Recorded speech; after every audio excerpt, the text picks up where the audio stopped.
For many adults with disability, Social Security Disability Insurance, or SSDI, is necessary. But eligibility requirements of SSDI can be really hard to work with. These requirements become even more challenging when that disabled person has a job. SSDI is designed to cover or to help cover one's expenses when they become so disabled that they can no longer work and fully support themselves.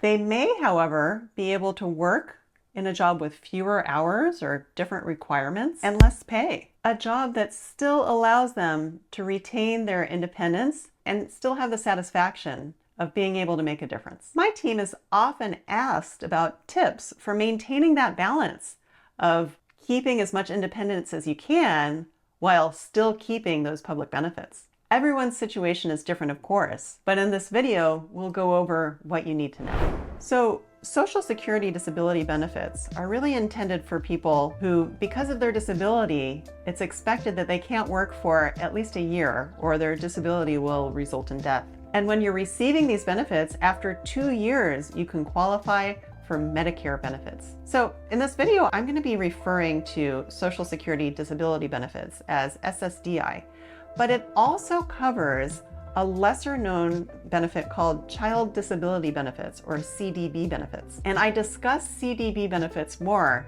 in my video, Income Streams for the Disabled, SSI, SSDI, and CDB. Okay, so here's the issue. A lot of people want to start working again when they're on SSDI, and I'm all for that. But maybe they're worried that they can't maintain their employment, and also they don't want to lose their health insurance. So SSDI has created some ways for people to kind of dip their toes into the employment world. Maybe start building their employment skills and possibly in the end go off SSD benefits altogether. So first I want to describe the Ticket to Work program. So this is basically training time that Social Security allows you while you retain your Medi-Cal and Medicare benefits. Also, Social Security doesn't require you to do a medical continuing disability review while you're on the Ticket to Work program. By the way, over 300,000 people are participating in this program, so it's pretty popular. And as I mentioned, you get to retain your Medi-Cal and Medicare benefits while you're on this program.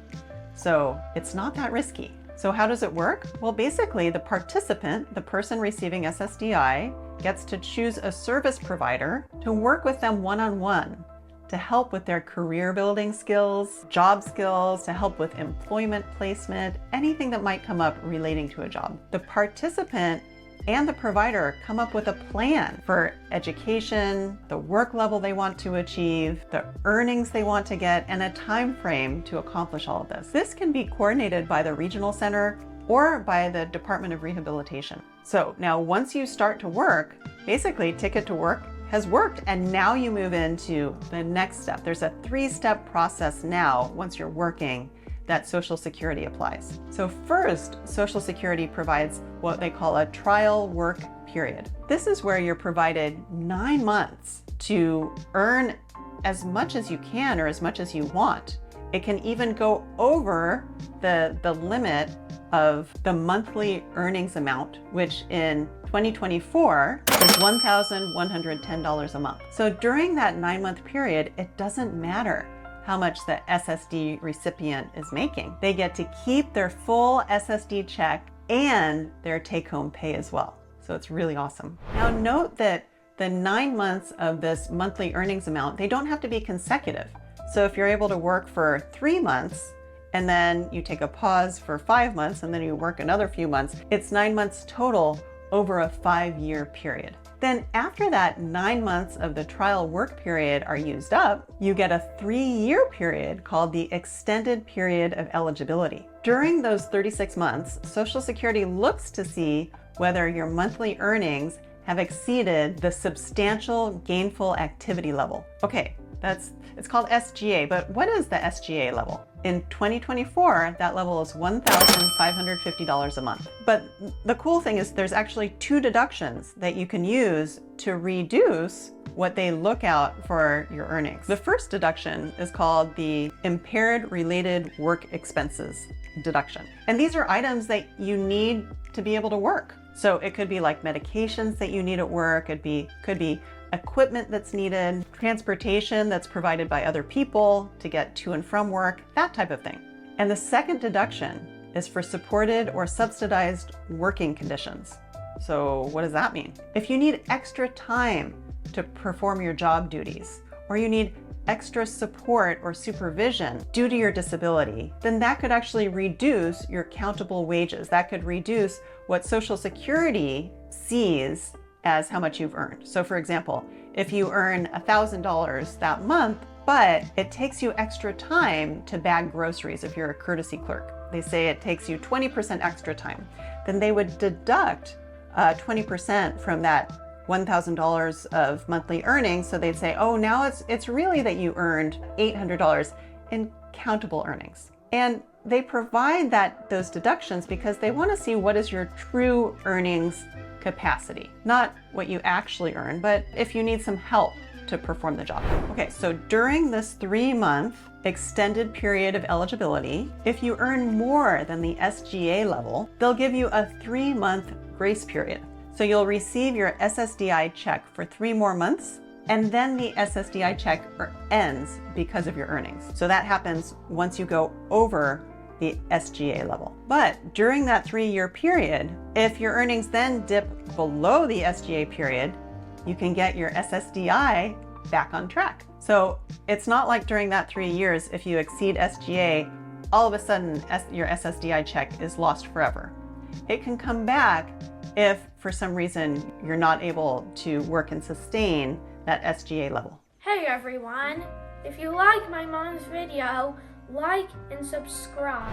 All right, so once the EPE, or extended period of eligibility, of the 3-year period is done, finally you move into a 5-year period that's called Expedited Reinstatement of Benefits. So during this time period, if your disability returns, then Social Security can reinstate your SSDI benefits in an expedited manner. They can do it pretty fast. What happens is they reinstate your SSD benefits on a provisional basis while they do a medical review. And if that medical review confirms your disability, then your SSD benefits become permanent. But if the medical review determines that you don't have that disability anymore, then your SSD benefits are terminated, but you still get to hold on to the payments that you received during that provisional time.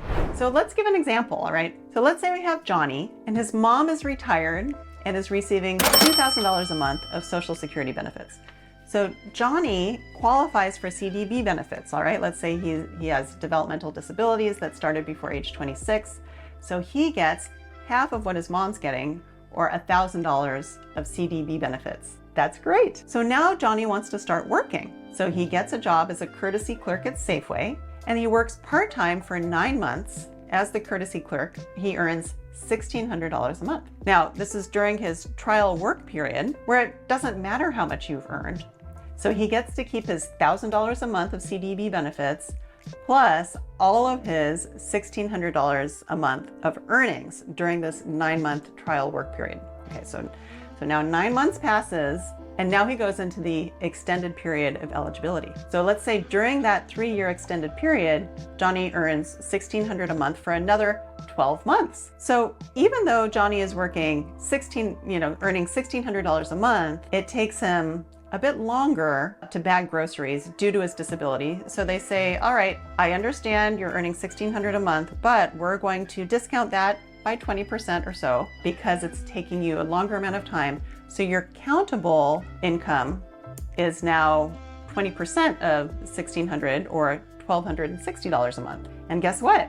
That number is below the SGA amount. So during that 1 year, Johnny gets to keep his $1,000 of CDB benefits, and he gets to keep his $1,600 a month of earned income, which is countable income of $1,260 a month. I hope that makes sense. Now let's say Johnny's doing so well after a year into the EPE program, his salary is increased to $2,100 a month. Wow, and he's taking on more hours. So even with a 20% discount for productivity, his countable earnings are still going to be above the SGA amount. It's going to be about $1,680, which is more than the $1,550 that he's allowed. So once that happens, once it goes over the SGA amount, he gets 3 more months of his CDB benefits, and then the CDB benefits are discontinued. All right, so let's say in this case, Johnny is doing really well. For 6 months he works and he's earning $2,100 a month.